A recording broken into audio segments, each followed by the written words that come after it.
Assalamualaikum warahmatullahi wabarakatuh.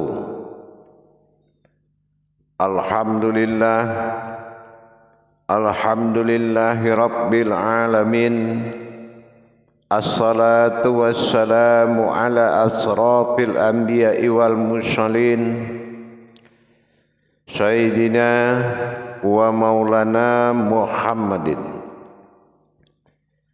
Ashhadu an la ilaha illallah wa ashhadu anna Muhammadar Rasulullah. Allahumma sholli ala sayyidina Muhammadun musabbihir wal ikram, ya wal jalil wal ikram. Subhanal malikul qudus, subhanatil izzati wa azzamati wa haibat wal qudrat wal sultan wal kamal wal jamal wal kibriyai wal ijabarut wala yanfutu wala ya'budu abada. Suhubukum kudus rabbuna wa rabbul malaikatihi wa ruhi subhanallah walhamdulillah wa la ilaha illallah wallahu akbar. Bersyukur kita kepada Allah dengan mengucapkan alhamdulillahi rabbil alamin atas segala limpahan karunia, rahmah dan hidayahnya, serta dengan izinnya juga kita dapat menjalankan amanahnya beramal dan beribadah zahir batin dunia dan akhirat. Bersalam kita tidak akan pernah kita lupakan. Marilah sama-sama kita sampaikan kepada junjungan kita Nabi Allah Nabiul Akhirul Zaman Rasulullah Muhammad sallallahu alaihi wasallam.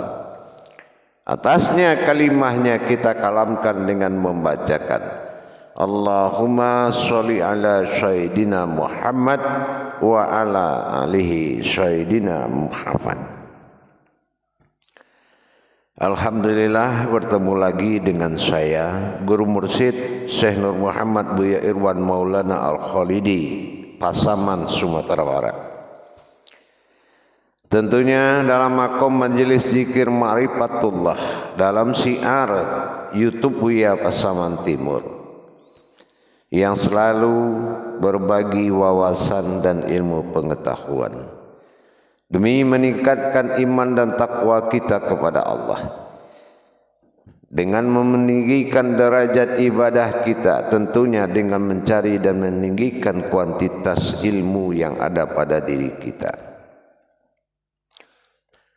Hadirin dan hadirat para jemaah kaum muslimin dan muslimat dimanapun berada, rahimakumullah. Alhamdulillah, pada waktu dan kesempatan yang sangat kita muliakan ini yang Allah berikan kepada kita untuk bermuzakarah, bertausiah bersama, saya akan berbagi wawasan tentang apa yang dimaksud diri rahasia. Seperti apa diri rahasia ini sebetulnya wujudnya? Apakah memang diri rahasia ini diri yang dirahasiakan atau sebaliknya? Inilah yang perlu menjadi suatu kajian bagi kita. Allah katakan pada qudsinya, innallaha innal insanu masyakinatul wal marido. Sesungguhnya engkau berasal dari rahasiaku, tidak ada yang tahu kecuali dirimu sendiri. Seperti apa yang dimaksud diri rahasia dan hanya kita yang tahu? Yang dimaksud kita yang tahu itu atau hanya engkau yang tahu? Hanya engkau yang tahu. Setelah seseorang membuka ijab kaji sebagai Amirul Mukmin, guru bagi kita, menyampaikan wahyu Allah tentang riwayat diri kita asal mula diri jadi bernama Tuhan. Inilah Tuhan asal wujud mula jadi. Yang Allah katakan bahwasan manusia itu sudah kujadikan sebelum aku menjadikan semuanya. Pemahaman ini adalah kemustahilan bagi akal, dan di sini juga kita perintahkan supaya fi'alu mumkini au tarkuhu, akal itu berpikir mungkin, bukan bertanya-tanya atau memikirkan. Yang dimaksud dengan ana anta sirha wa ana sirhu, engkau rahasiaku dan aku rahasia engkau, wa ana fisiri alal fisifatun, dan rahasia itu adalah sebuah kodrat yang bersifat atau bertingkah. Mencerna kalimat tersebut butuh hayat yang paling dalam, rasa dan pandangan yang paling tinggi. Sebuah kekuatan yang ada menuju sifat atau bertingkah. Ada sebuah kekuatan rahasia dan dia bertingkah, maka tingkah ini berpadu dengan kekuatan yang rahasia ini, dia akan memunculkan wujud. Wujud ini adalah bentuk yang menampung semua nama. Ini wujud. Kita ibaratkan yang dikatakan diri rahasia adalah diri yang berasal dari sebuah wujud yang rahasia. Apa yang dikatakan wujud rahasia? Pertama adalah keakuan Allah disebut dengan hu. Itu wujud rahasia. Hanya orang-orang tertentu yang bisa memahami hakikat atau mendapatkan petunjuk tentang perjalanan tersebut.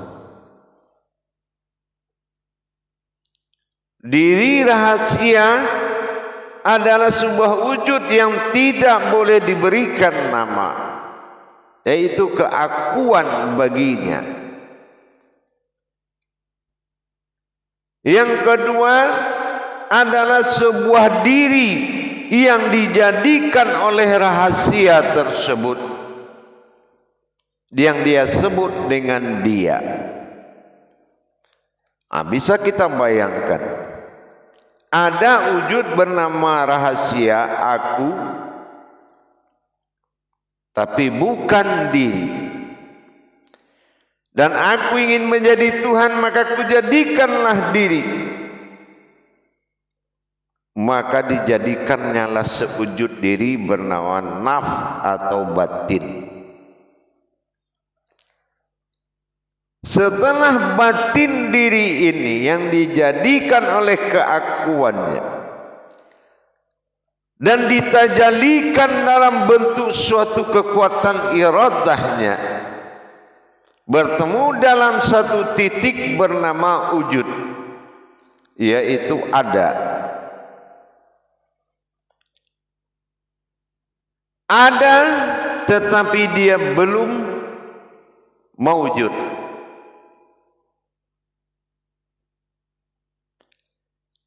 Dasar timbulnya mawujud dari pertemuan dua rahasia tadi, kodrat diri batin yang dia jadikan aku ada, sifat sir yang ada, tidak ada yang menjadikan, dia sudah ada sebelum semuanya ada.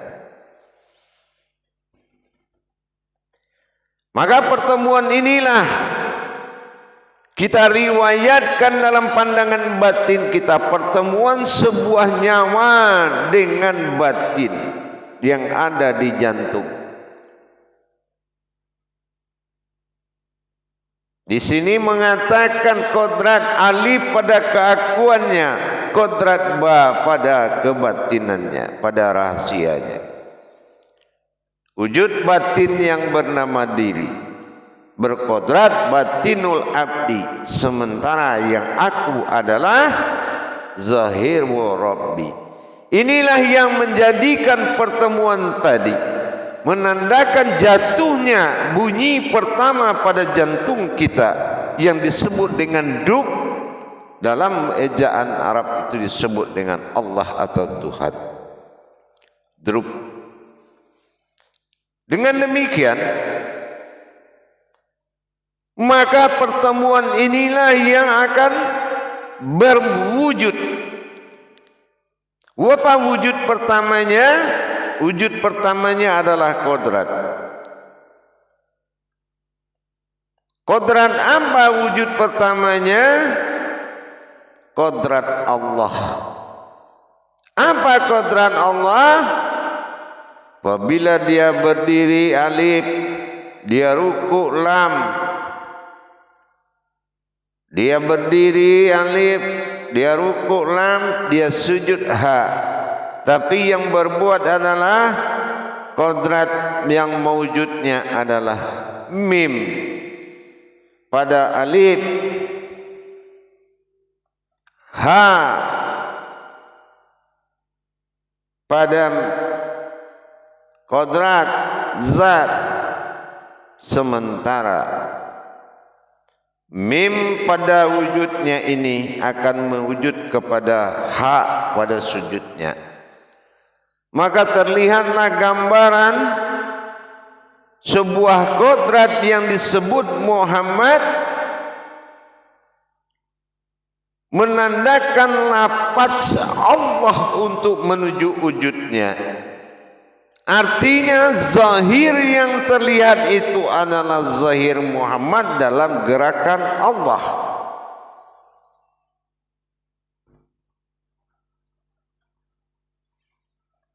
Zahir Muhammad dalam gerakan Allah. Tapi wujud ini akan mewujud dalam perumpamaan rupa-rupa.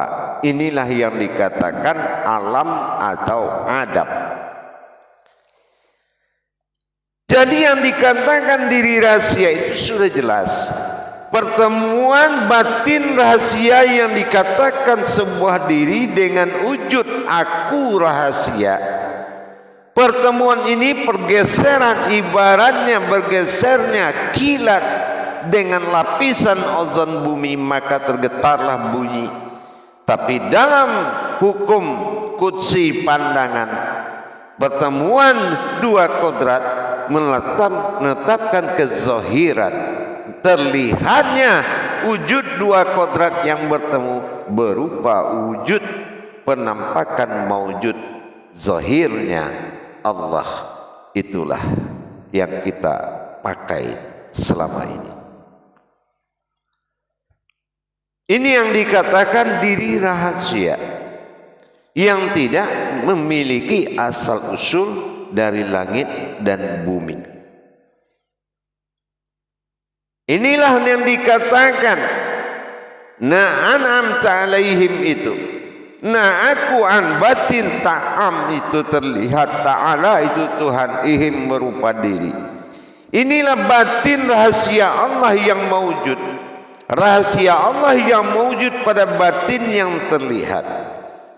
Di sini cukup jelas bahwasanya kita dalam masa syik dan masyhub kita kepada Allah, dalam masa tawaduk beriktikaf, berpadunya dua getaran batin di dalam kodrat bat wujud sir rahasia jatuh pada nyawa. Dengan bertemunya mempersatukan dua kodrat tadi melahirkan zahir yang terlihat. Inilah hukum tajalinya.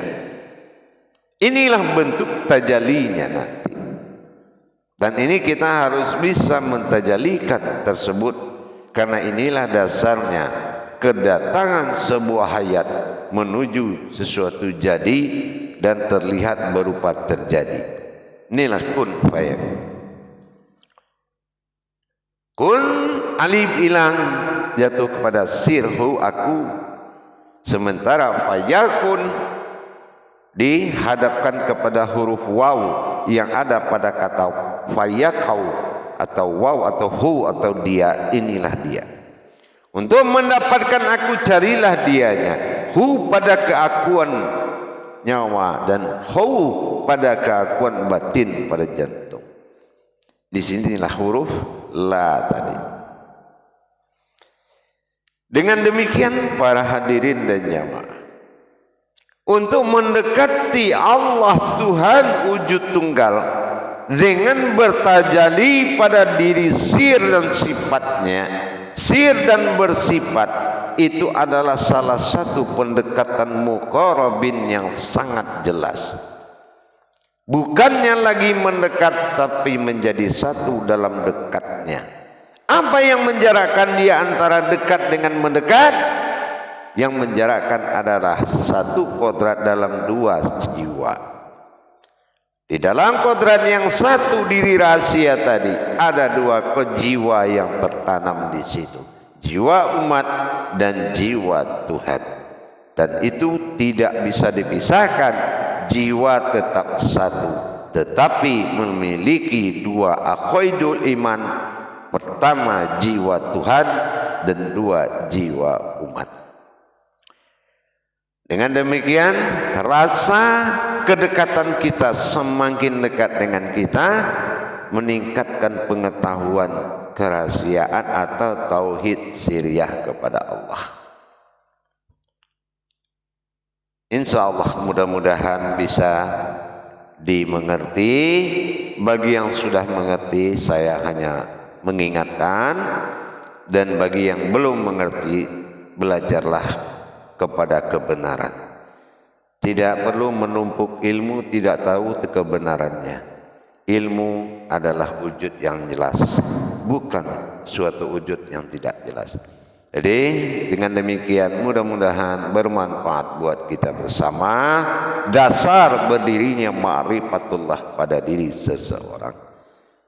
Alhamdulillah bagi yang ingin belajar memahami ma'rifatullah dalam tauhid siriyah, silakan menghubungi nomor telepon yang ada di deskripsi YouTube Buya Pasaman Timur, atau pada nomor WhatsApp saya langsung 08 139833 7904. Mudah-mudahan kita selalu berbagi nikmat Allah. Nikmat yang paling nikmat adalah berbagi sesama.